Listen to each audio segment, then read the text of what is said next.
Les évacuations sanitaires à bord des Dreamliners d'ATN au cœur des débats ce matin à l'Assemblée de Polynésie.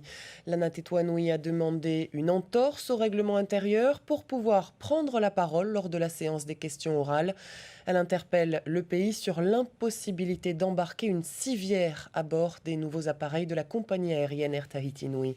Le reportage de Thomas Chabrol et Naya Bennett.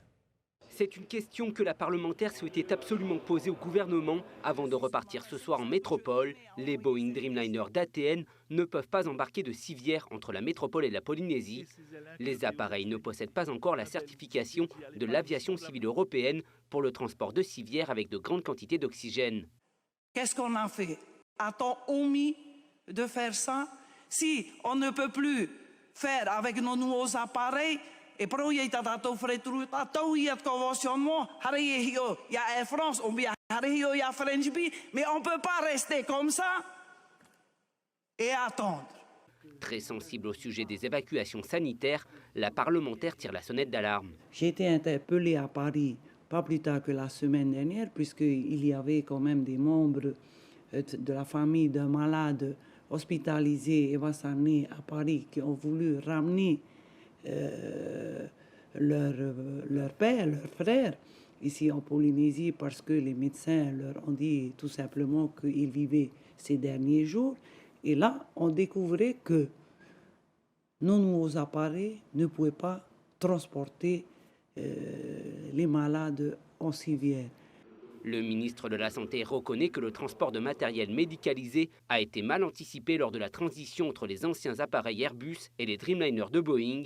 Des premiers soucis techniques avaient été signalés pour le transport de couveuses entre Papeete et la Nouvelle-Zélande. Pour les civières, la compagnie hôtière doit obtenir une certification, mais le délai d'obtention prend plusieurs mois. Ces travaux doivent être agréés, bien évidemment, c'est très technique, c'est quelque chose qui va prendre du temps. On nous a dit qu'il n'était pas impossible de le faire, mais que ça prendrait certainement beaucoup de temps, parce qu'il faut qu'il y ait un agrément technique. Comment faire alors en cas d'évacuation sanitaire urgente nécessitant ce matériel médicalisé?